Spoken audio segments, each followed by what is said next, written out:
we also said, the meeting is being recorded. We also said we would do a little bit of honoring parents as well. So what we're going to do, we're going to get them all into one, and we're going to focus on some of the pre-keys to growth today. And then please, for next week, let's do some of the other keys to growth. We'll put them all together. Okay. Now, why is Tzedaka something that we focus on so much? Again, talking about keys to growth. Why is Tzedaka something that we are, I wouldn't say fully obsessed by, but we certainly center a good amount of our lives around? Again, I don't mean in terms of hours, but if you think of the focal points of the year, you've got on Rosh Hashanah, Yom Kippur, Shuvah, and Tefillah, and Tzedaka. Right? There's a focus. Every single Yom Tov, there is a mitzvah to give tzedakah, to give charity, right? Before davening, some people give tzedakah.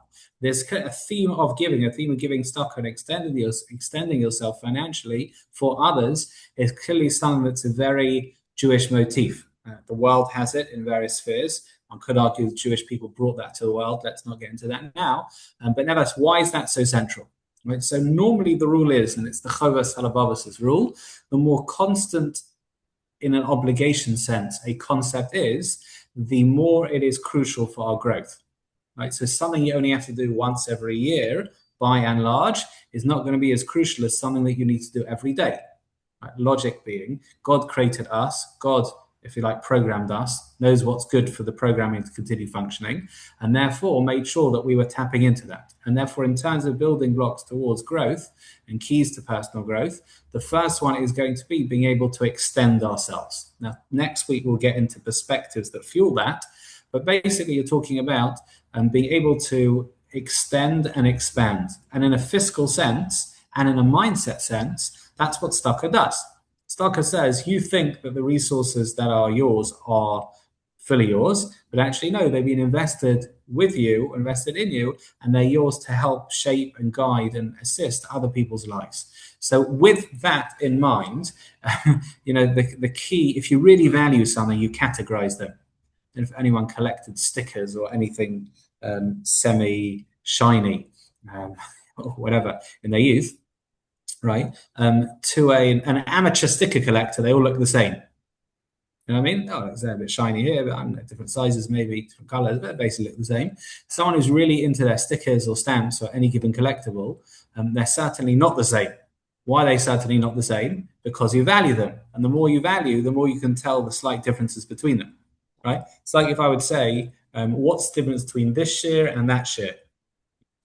So a sheer connoisseur would be able to do that, right? A sheer, I'd say, visiting off-peak kind of person would say, well, yeah, they're right. They're probably more or less the same. You know what I mean? Right? And the more you're into something, the more you can kind of value something, then the more we distinguish between them. So let me see if I can share my screen with you. If I can, let's make sure that we're sharing the right screen. Okay, can you see the screen? Any chance you can see them? You've not shared the PDF. You've shared your screen, so we see two of you, and one is, quite frankly, well, let's leave it there. One's enough. All right, I'll try that again. I want to share. Let's share a window or a tab, even better. Look at this. We can share the tab. Right. How's this? Yeah. Masterful. That's good. You got it. Can you see me as well? Yeah, but small, like all of us. Your thumbnail, like the rest of us. Am I blocking the screen? No. Even better. All right. Okay. So the Rambam's 8 levels of giving tzedakah. You can find them if you want to look inside in your local Rambam and Hilchas Matnos Aniyim, which means the laws of the gifts to the poor. It's Parak 10. It is laws 7 through to 14. And he's got 8 levels of giving tzedakah. So let's see. We'll do them in English. Let's see if we can discern the differences between them and indeed justify why they are 8 rungs. Okay. So you're probably cheating because you're looking at the screen. But if you didn't look at the screen, does anyone know the highest level of giving tzedakah? What would it be? What is it? I just looked at the screen. Oh, don't be like that. Go on. Anyone who hasn't looked at the screen that can guess the highest level of giving tzedakah? Okay, either everyone is quiet and polite, or everyone's... You give it to help somebody else. Yes, good. So not only to help someone else. Pardon? Freely. I can't hear you. Freely. Freely, did you say? Yeah. Freely. Yes. Okay, good. So we're gonna take that, and I'd say raise it. So the highest level is to strengthen the hands of someone by giving them a present, loan, or going into business or find them work, so they'll never get to the point they'll need help. In other words, the highest level of tzedakah is to give someone the ability to help themselves. Why is that? Sorry, when you say someone, the way it's written, it says the hand of a Yisrael. Does that mean specifically someone Jewish? Or? Yes, so the main mitzvah, good question. The main mitzvah of tzedakah is towards Jews. It doesn't mean we're exclusive. Of course, one can give tzedakah to non-Jews as well. 100%. That's darchei shalom. In other words, that's part of both peaceful relations with everyone. And to be honest, a certain element of Jewish outreach as well to everyone. But the main mitzvah of tzedakah, if you like, in terms of priorities, is to Jewish people. Why is that? Because generally speaking, one helps their family before then branching out. Right? But of course, if you can, then for sure, donate and help anyone who's poor, 100%. Right? The technical mitzvah here, you're right, is to a Jew. So we're talking this is the about whole idea of if you feed a man a fish, then he's not hungry for a day. But if you teach him how to fish, then he'll never be hungry. It's that whole idea. Yeah, it's that idea. Now, it's funny. You could actually spin this a few ways. One is that idea. In other words, they'll be self-sufficient. Now, I want to just push you further on it. Why is being self-sufficient the highest level of tzedakah? Maybe because you won't ever need tzedakah. In other words, you're putting them into a place where it's a one-off; they'll never need it again. And I guess it also then means they'll be able to position where they can also give tzedakah. They'll also, excellent, good Henry. Yeah, they'll also give tzedakah. Go on, keep doing what were you saying? I think I spoke the same idea as Henry at the same time. Well, you couldn't have got better then. Great minds think alike and simultaneously speak alike. Also, then you're free to give to someone else as well. So, and as it frees you up, yeah, interesting. Okay, that works. I think there's also an element of dignity here. In other words, someone who is constantly dependent on more handouts, I'm sure is grateful that they are receiving that constant support. But at the end of the day, if they're earning it themselves, it's a little bit more dignified. Do you know what I mean? As they feel like they're earning it for themselves. That's the point. Do you know what I mean? Yeah, everyone with me on that? Yeah. Okay, so that's level one. Next, level two is to give tzedakah in a way that both the giver and the receiver are anonymous. Right? We have some examples over here. The Chamber of Privacy, sounds like a governmental department, in the Mikdash, where the righteous would quietly leave money and the poor, who were descended from the rich, no, that was a whatever. Anyway, basically, there used to be like tzedakah pots over here that we have, but you'd put it in privately, and then a poor person would be able to take it out privately. Right? Make sense? Right, so the equivalent nowadays, he says, is giving to a charity fund. Right? Let's say you make an online donation to, again, I'm just giving an example. There are loads of great charities. Tomchei Shabbos. Right? Tomchei Shabbos provide Shabbos meals to those who are poor. Again, there are many other charities. I'm just picking one. Don't do any advertising here, especially since the seed campaign finished. So, you're donating to a charity fund. The poor person doesn't know who's given, right? And you don't know who you're giving to. So there's a slight disconnect in a good way between giver and receiver. Why do we want that? To protect that dignity point you were making before. Yeah, exactly. Dignity, right? Exactly, dignity. Now, it's a slightly lower level of dignity because they know someone has given, right? But again, they don't know who. Okay, next. Surely the first one, if you're going into business with you also know someone's given.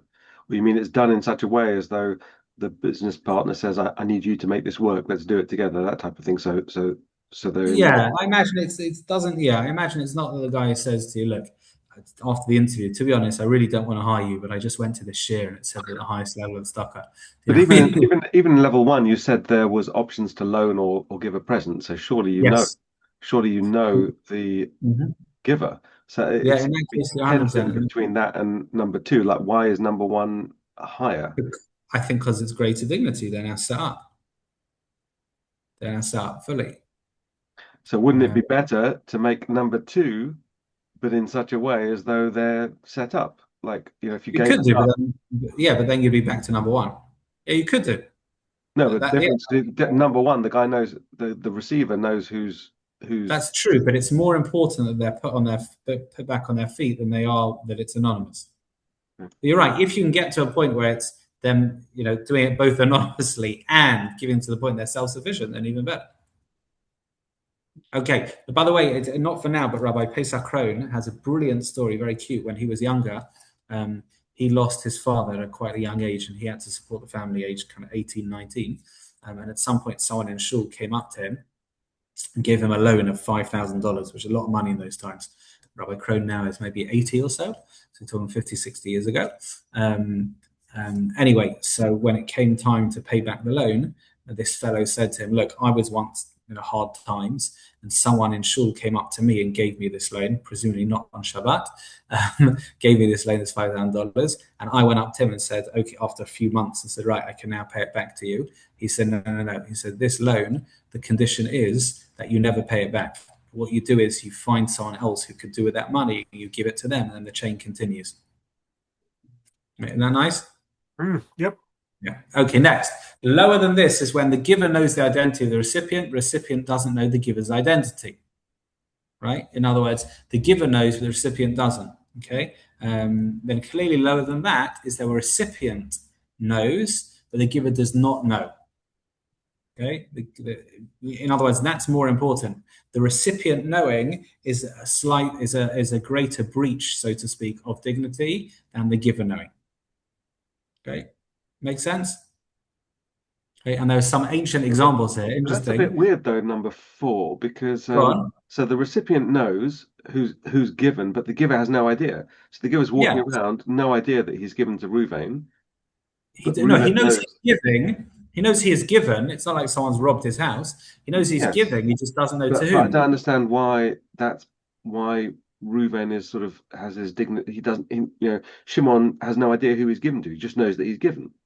Great. Why does that impact? So he's saying Ruvain, just the fact he knows that Shimon's given and that he's received it is enough. Yeah, that itself. Yeah. Already he's indebted. The point is he's indebted. Okay, and he's got a nice example here.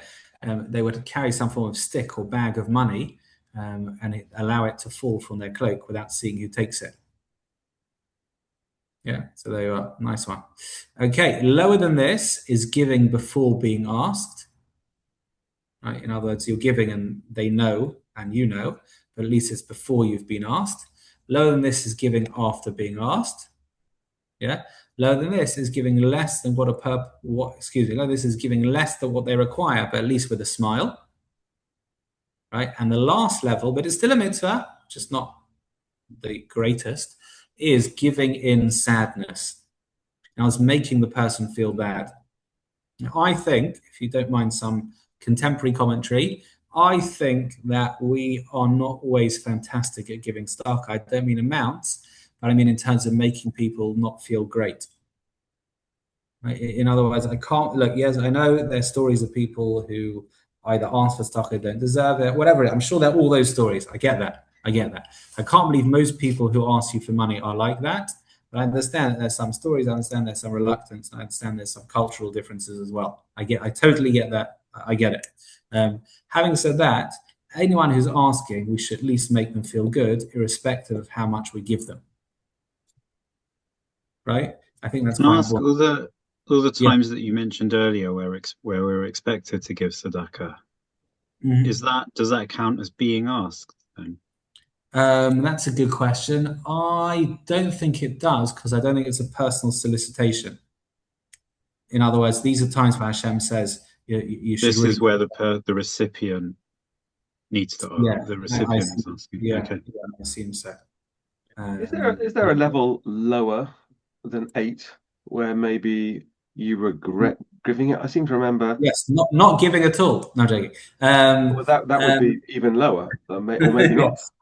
Well, you're not doing anything. No, giving with regret afterwards. It's interesting. Regret has its own connotation, and it's got its own set of halachos almost, whereby you almost uproot the mitzvah. Right? We're not dealing with uprooting the mitzvah. We're dealing with having the mitzvah on your account. It's just, it's just lower than the other levels. So you're saying that these are the 8 levels of giving, and there is maybe a way of you uprooting the mitzvah, which we Like don't. every mitzvah. Yeah. Okay. Okay. Right. That is the mitzvah of giving. We're talking about extending ourselves. We're talking about becoming bigger.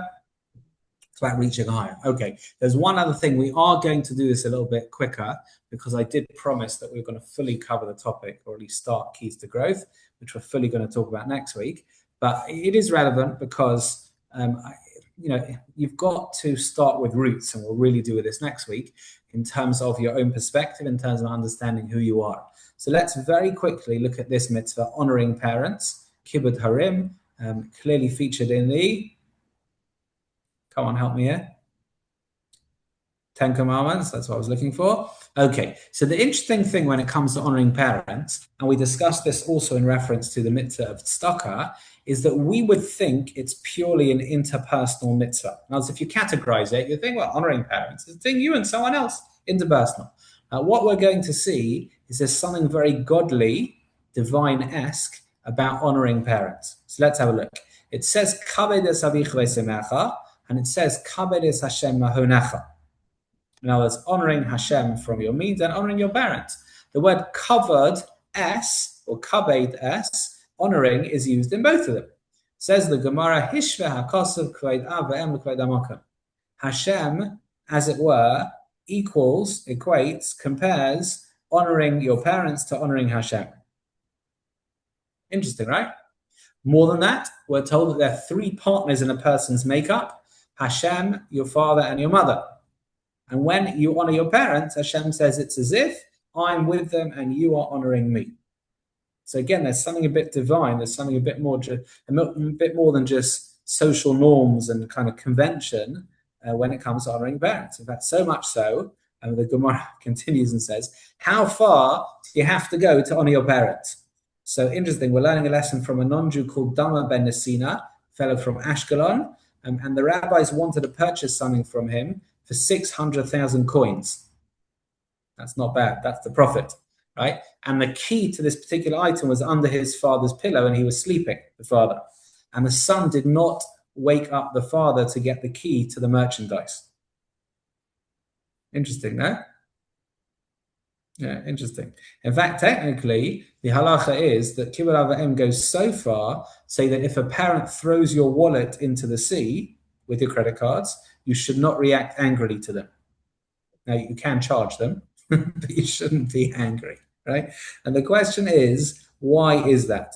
Why is that? Or why is this? Why is honoring parents so big? It's in that side. It's in the 10 Commandments. It's so important. Like, what's this idea with honoring parents? And again, in our growth mode, I would say, why is it so important that it defines key relationships, is part of the 10 Commandments, and is a formative part of our identities to then grow further. Right? Well, what is it about honoring parents that is so important? Again, most people would honor their parents, even if they've never heard of the mitzvah, right? It's like a bit of a social norm, apart from teenagers. No, joking, it's a bit of a social norm, right? So what exactly is going on over here in terms of honoring parents, in terms of what it means, and then why is it so important and crucial? So without getting into too many technicalities, there are 2 main thrusts of opinion here. The first one is the Sefer HaChinuch, written anonymously, who says that kibbud av v'em, and I'll put it on screen, is all about gratitude, right? In other words, why do you have to be honoring your parents? Because it's part of gratitude to them, right? They brought you into the world, they cared for you, they brought you up, they hopefully tried their best to give you a decent childhood, right? And therefore and beyond, it's all about gratitude. And then he says this amazing line. He says, and this is why it's part of 10 Commandments, why it's such a building block in terms of self-development. When you acquire the trait of gratitude, you'll come to recognize that you have the same level of gratitude to Hashem. In other words, this is supposed to be a catalyst or a catapult mitzvah. You're supposed to start with your gratitude towards something very obvious, meaning your parents. That gratitude is supposed to move you to then express that to Hashem himself. Right? You know, that's core to our being. Gratitude, being able to accept something from someone else and then hold it within us, but then express it back. That is a core part of who we are. Otherwise, we'll just be takers without any, kind of any feeling of reciprocal giving or reciprocal, reciprocal gratitude in return. Right? We might have a whole share about what gratitude is, but it's certainly core to who we are, and it very much needs to be developed. So that is the Sefer HaChinuch. The Meshech Chochmah, and I'm sorry I'm going a bit atypically quickly today. The Meshech Chochmah of Meir Simcha de Winst lived in the 20th century. He says an amazing thing. He says you don't need to say, well, kibbud av va'em is gratitude, and then I go to Hashem through there.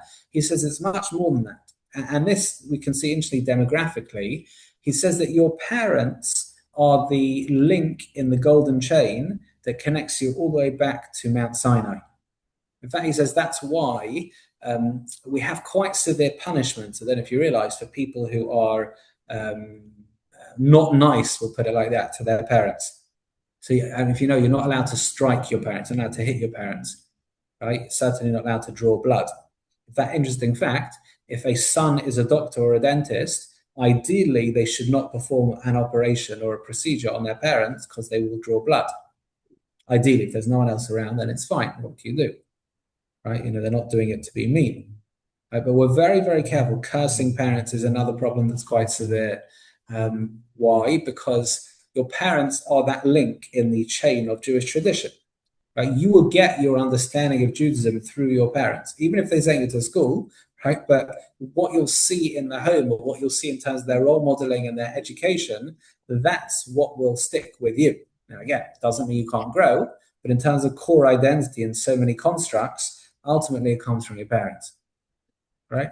And therefore, there are many, many stories of reward for people who are honoring their parents. I just want to finish with this. It's an amazing thing because I think, look, I'll speak for Anglo Jewry, and I'm sure others as well. We honor our parents generally well, to the point that there'll be people coming to shul routinely after their parents pass away to honor their parents in the form of Kaddish, and sometimes even leading the service. So the Kitzur Shulchan Aruch says an amazing thing.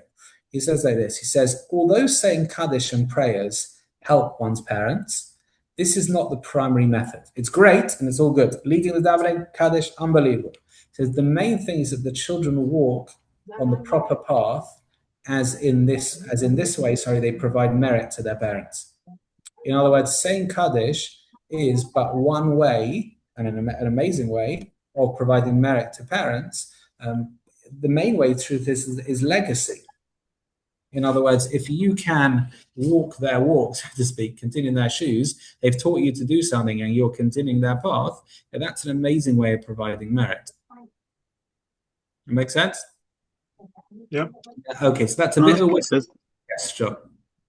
Sorry, I was going to ask the example you gave where you said, even if your parents or your father throws your wallet into the sea, you should still respect them.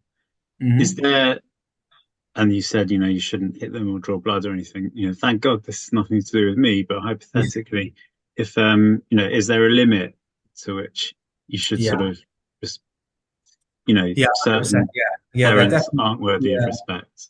Yeah, there is definitely a limit. The limit is the same as all mitzvahs, to be honest, which is if a mitzvah requires you to spend 20% of your money plus, then you're not obligated to do it.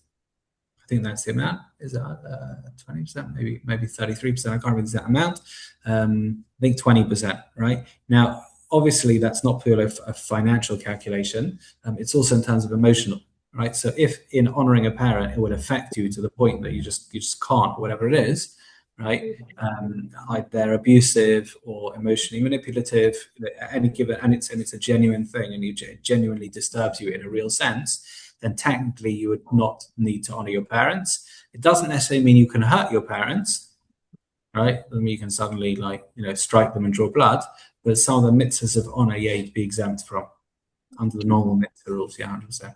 And presumably also not breaking things like Shabbat because they want you to come for lunch or whatever and they're far away.